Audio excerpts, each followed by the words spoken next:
ब्रज में, मानो एक संदेश दिया हो। गोवर्धन की पूजा करी,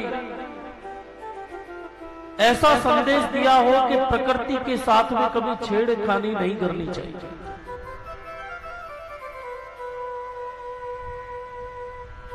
ये प्रकृति ही भगवान का स्वरूप है।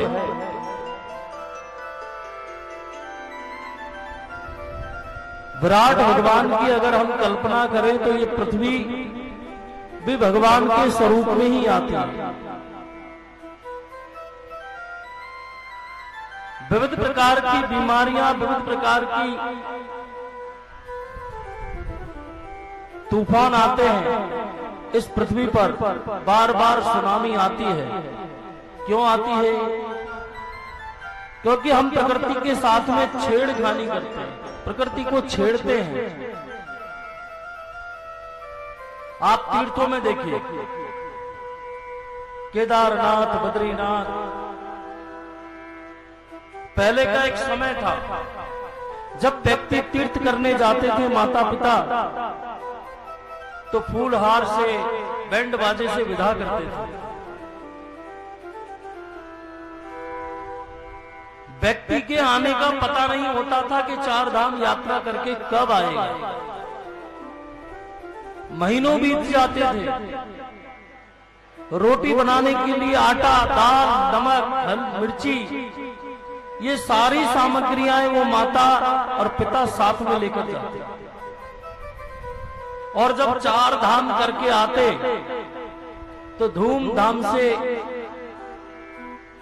उनका स्वागत करके उनको घर में लेके आते। लेकिन 4 धाम यात्रा करने का मतलब ये नहीं है कि 4 धाम यात्रा करने आप गए।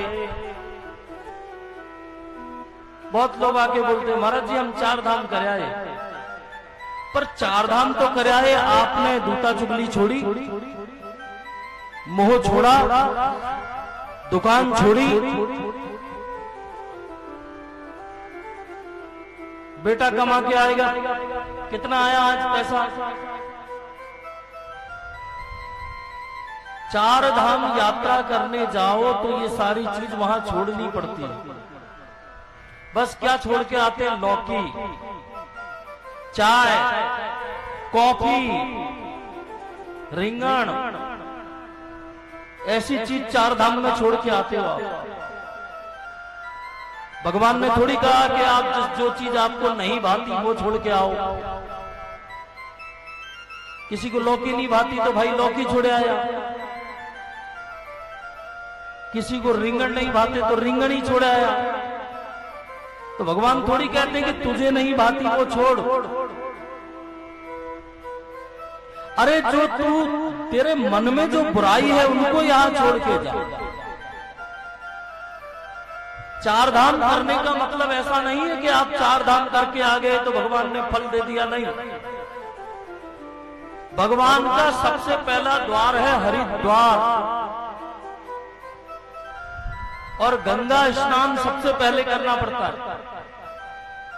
हम गंगा स्नान करते हैं, पवित्र होते हैं, शरीर से नहीं मन से भी गंगा का आचमनी करते हैं,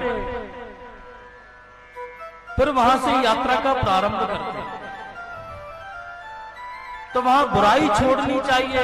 4 धाम, गंगोत्री, जमुनोत्री, केदारनाथ और बद्रीनाथ, हर 4 धामों में एक एक बुराई छोड़नी चाहिए। तो बुराई छोड़ने को कोई राजी नहीं।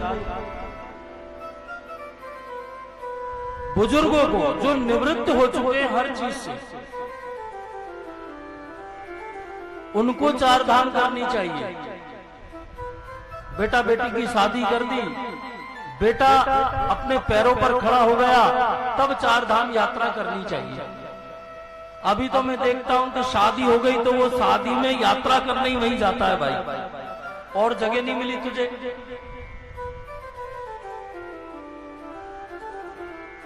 4 धाम की यात्रा में सबसे पहले शरीर स्वस्थ होना जरूरी है।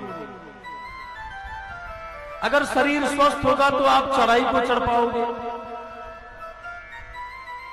दूसरे नंबर पर धन होना जरूरी है।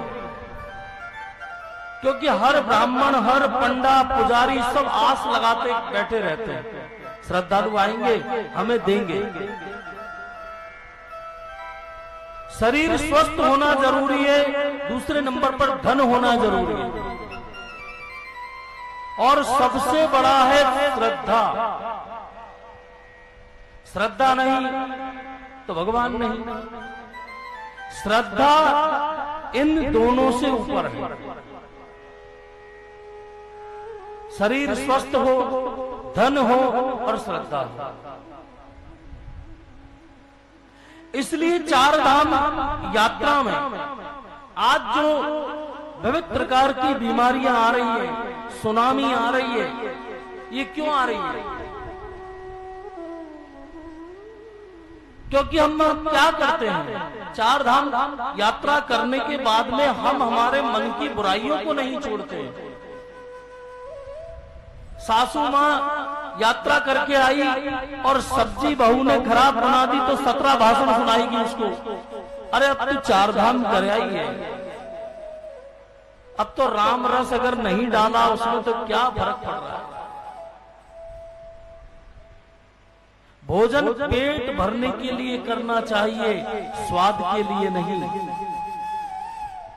भोजन दो प्रकार के होते हैं, एक होता है पेट भरने के लिए, एक होता है स्वाद के लिए। स्वाद के लिए तो पानी पूरी खाया हो तो कितनी खाओगे आप बताओ? 1, 2, 3, और पेट भरना हो तब आपको जो मिले वो खा लोगे। तो भोजन पेट भरने के लिए करना चाहिए, ना कि स्वाद के लिए। तब चार धाम की यात्रा हो गई तो अभी भी जीभ लपा के लेती है स्वाद के लिए। अरे अब तो भक्ति करो। भगवान ने ये लीला इसीलिए की है, इससे संदेश दिया है। भगवान ने माखन चोरी करी, आप सबने कथा सुनी कल। तो मक्खन ऐसे ही थोड़ी चुराया भगवान ने।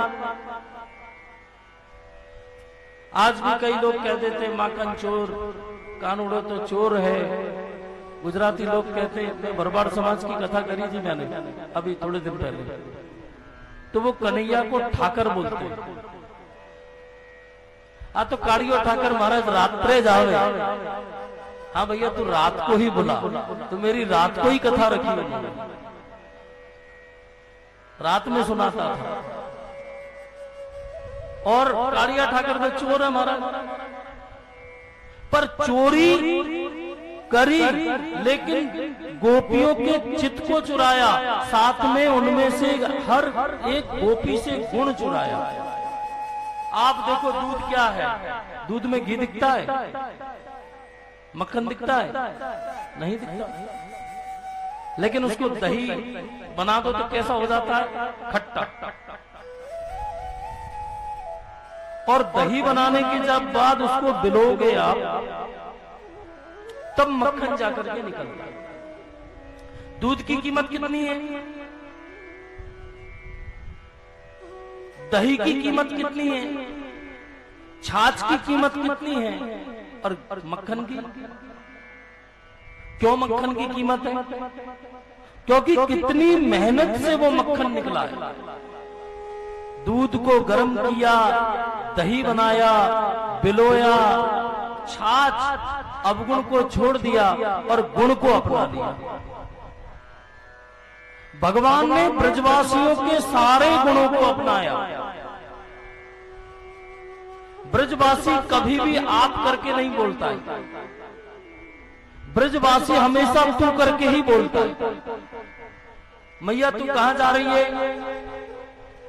और बड़ी मीठी भाषा लगती है। मैया तू क्या खाएगी? तू का मतलब है अपनापन, करीब, बिल्कुल नजीक। और आप तो फिर आप ही हैं। आपसे मतलब होता है दूरी, एक सम्मान है, लेकिन उसमें तू बोल के के देखो, तू। पति अपनी पत्नी को ही तू बोलता है, या बाप अपने बेटे को ही तू बोलता है, बेटी को ही तू बोलता है, और किसी को बोलता है? क्योंकि ये अपने हैं। बेटा अपना है, बेटी अपनी है, पत्नी भी अपनी है। और ब्रजवासी सबको तू बोलते हैं। प्रधानमंत्री जी आ जाए तो वहां के बिहारी में तू ही बोलते हैं उनको। क्यों बोलते हैं? क्योंकि ब्रजवासियों के सब है।